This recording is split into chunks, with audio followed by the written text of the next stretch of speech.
माँ भगवती पधारी हुई है, सभी भक्त धूमधाम से भगवती की सेवा करे, पूजा करे, उत्सव मनाए।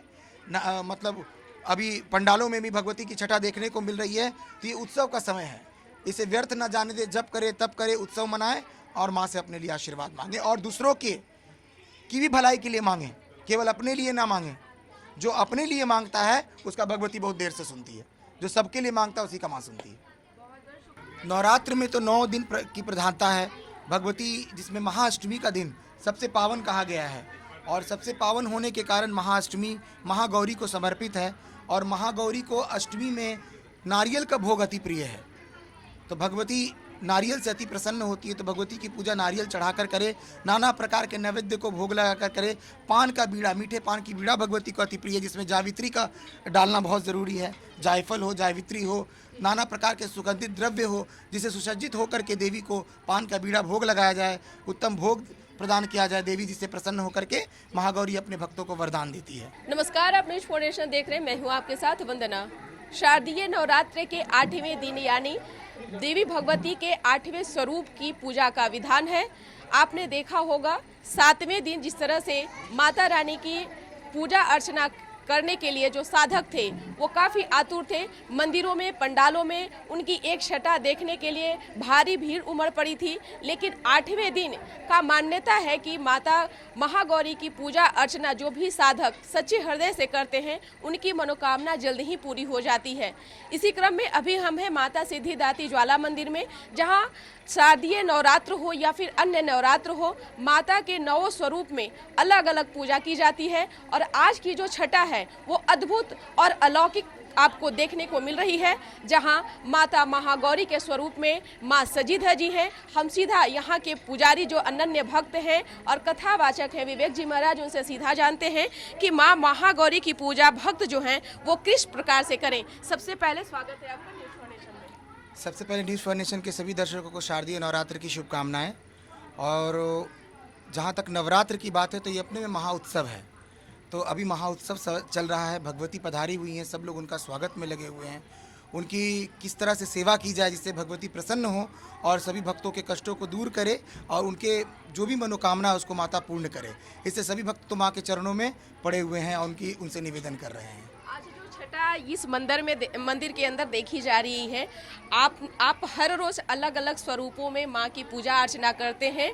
आज का जो स्वरूप है वो काफ़ी मन को मोह लेने वाली लग रही हैं। इसके पीछे आप कैसे इन सब चीज़ों को कर लेते हैं और कहाँ से आपका ये थॉट जो है आपके अंदर आता है? सबसे पहले तो भगवती पराशक्ति है और इनके अलौकिक स्वरूप का वर्णन तो देवता नहीं कर सके, हम लोग क्या करेंगे। तो माँ ने जितनी भी सक्षमता दी है, जगदम्बा ने, उनकी कृपा से ही मैं ये श्रृंगार कर पाता हूँ। और वो जो मेरे मन में डालती हैं मैं उस रूप में भगवती को सजाता हूँ।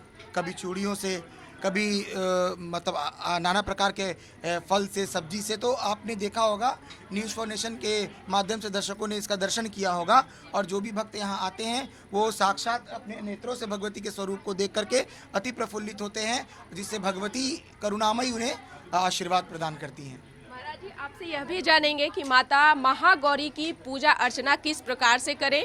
जो भक्त हैं, जो साधक हैं, जो घर बैठे पूजा अर्चना कर रहे हैं, जो माता का कलश स्थापित करके पूजा अर्चना कर रहे हैं, वो माता महागौरी की पूजा किस प्रकार से करें। नवरात्र में तो 9 दिन की प्रधानता है भगवती, जिसमें महाअष्टमी का दिन सबसे पावन कहा गया है और सबसे पावन होने के कारण महाअष्टमी महागौरी को समर्पित है और महागौरी को अष्टमी में नारियल का भोग अति प्रिय है। तो भगवती नारियल से अति प्रसन्न होती है, तो भगवती की पूजा नारियल चढ़ाकर करे, नाना प्रकार के नैवेद्य को भोग लगाकर करे। पान का बीड़ा, मीठे पान की बीड़ा भगवती को अति प्रिय है, जिसमें जावित्री का डालना बहुत ज़रूरी है। जायफल हो, जावित्री हो, नाना प्रकार के सुगंधित द्रव्य हो, जिसे सुसज्जित होकर के देवी को पान का बीड़ा भोग लगाया जाए, उत्तम भोग प्रदान किया जाए देवी, जिससे प्रसन्न होकर के महागौरी अपने भक्तों को वरदान देती है। निश्चित तौर पे अगर मंत्रों की बात करें तो माँ को कौन सा ऐसा मंत्र है जिससे सिद्धियाँ भी प्राप्त होती है, साधकों के मन की मुरादें जो है वो पूरी माँ कर देती हैं? वो कौन सा ऐसा मंत्र है जो माँ को पूजा अर्चना करे?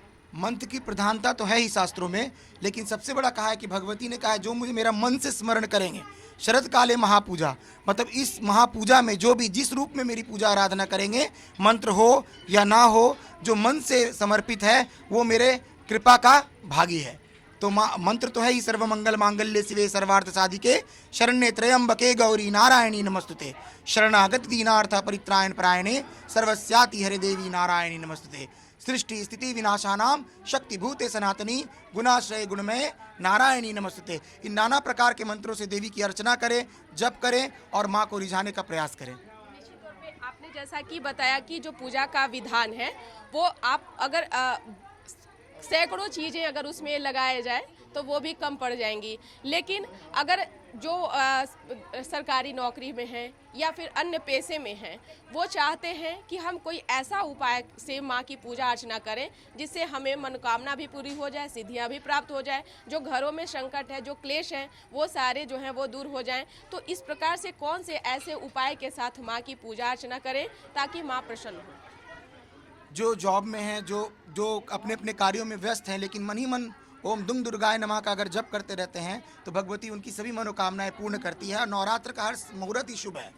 अगर आप अपने काम को भी कर रहे हैं तो उसके बीच में भगवती के मंत्र को मन मन स्मरण करें। स्मरण मात्रेण मनोकामना पूर्ति, स्मरण करने से भगवती प्रसन्न हो जाती है। तो पूजन विधि का तो बात ही अलग है। इस बार सौभाग्य से माता रानी का जो पूजा है वो पूरी तरीके से जो साधक थे वो उन्होंने संपन्न किया। हर बार देखा गया था 8 दिनों का नवरात्र होता था या फिर 9 दिनों का नवरात्र बहुत ही संयोग बस जो है वो करने को मिलता था, लेकिन इस बार सौभाग्य जो है माता रानी ने जो अपने भक्तों पर दी है, इसका क्या लाभ उठाया जाए, कैसे ज़्यादा से ज़्यादा माँ की पूजा अर्चना में जो साधक है वो इस बार के नवरात्रे 9 दिन के नहीं अपितु 10 दिन के हैं। जब नवरात्रे 10 दिन के होते हैं तो नव दुर्गा के साथ वो 10 महाविद्याओं को समर्पित होती है। तो ये अति शुभ माना गया नवरात्र का बढ़ना, वो भी शारदीय नवरात्र का बढ़ना। ये देश दुनिया काल सब के लिए उत्तम है। इस बार माँ का आना भी हाथी से है और जो माँ गमन करेंगी वो भी बहुत शुभ माना गया है। इसलिए इस मनोकामना के साथ भगवती सबको आशीर्वाद दे के जाएंगी और पूरा विश्व शांतिपूर्ण रूप से अपने जीवन को व्यतीत करेगा। महाराज जी, इस मंदिर में हर रोज अलग अलग स्वरूप में जिस तरह से आप माँ को सजाते हैं, पूजा अर्चना करते हैं और जो भक्तों की भीड़ है वो देखने के लिए बनती है, तो कैसा लगता है? ये अद्भुत छटा है वंदना जी, इसका वर्णन कोई नहीं कर सकता। ये देवी की कृपा है और उनकी कृपा अनंत होती है। जो इनके शरणागत अपने श्रद्धा से और मतलब अपने मन को समर्पित करके सच्चाई से इनके चरणों में अपने जीवन को रखते हैं, वो ये याद रखें कि कभी भी उनके जीवन में विपदा नहीं आएगी। अगर विपदा आ रही है तो जान लीजिए कि कहीं ना कहीं अपने भगवती के चरणों की सेवा में त्रुटि किया है आपने। क्योंकि देखिए, जानबूझ के किया हुआ त्रुटि भगवती कभी माफ़ नहीं करती। और जो मतलब कि गलती से हो जाए त्रुटि, उसे भगवती हर समय क्षमा करती है। तो क्षमा स्वरूपा है ही। या देवी सर्वभूतेषु क्षमा रूपेण संस्थिता नमस्तस्यै नमस्तस्यै नमस्तस्यै नमो नमः। बड़े बड़े नेता हो या अभिनेता हो, माँ के शरणों में आकर के शरणागति हो जाते हैं। इस मंदिर का क्या ये रहस्य है? कहा जाता है कि इस मंदिर में जो भक्त है, जो साधक है, वो पूजा अर्चना करते हैं, उनकी सिद्धियाँ प्राप्त होती है, सबकी मनोकामनाएं पूर्ण हुई है। माँ ने कईयों को बनाया, तो ये माँ की महिमा है यहाँ की। और भगवती अपनी इसी महिमा के कारण सिद्धिदात्री जानी जाती है। अंतिम में क्या संदेश देना चाहेंगे भक्तों कि माँ भगवती पधारी हुई है, सभी भक्त धूमधाम से भगवती की सेवा करें, पूजा करें, उत्सव मनाए। मतलब अभी पंडालों में भी भगवती की छटा देखने को मिल रही है। तो ये उत्सव का समय है, इसे व्यर्थ न जाने दे। जप करे, तप करे, उत्सव मनाए और माँ से अपने लिए आशीर्वाद मांगे और दूसरों की भी भलाई के लिए मांगे, केवल अपने लिए ना मांगे। जो अपने लिए मांगता है उसका भगवती बहुत देर से सुनती है, जो सबके लिए मांगता है उसी का माँ सुनती है। बहुत बहुत शुक्रिया न्यूज़ फाउंडेशन से बात करने के लिए। तो आपने सुना कि क्या कुछ कहना था माता सिद्धिदात्री ज्वाला मंदिर के अनन्य पुजारी और कथावाचक विवेक जी महाराज का, जिन्होंने विस्तार से बताया कि माता महागौरी की पूजा अर्चना किस प्रकार से करें ताकि माँ अति प्रसन्न हो। आपने देखा होगा राजधानी पटना के हर एक मंदिरों में, पंडालों में भक्तों की भारी भीड़ उमड़ पड़ी है। शारदीय नवरात्र का जो भक्त हैं वो लुत्फ उठाते नजर आ रहे हैं और माँ से भी प्रार्थना करते नजर आ रहे हैं कि माँ हमें वो हर सिद्धियाँ प्राप्त करें, हर मनोकामना माता रानी जो है हमारी पूरी करें। इस पर बस इतना ही। सहयोगी अकबर अली के साथ न्यूज़ फाउंडेशन पटना।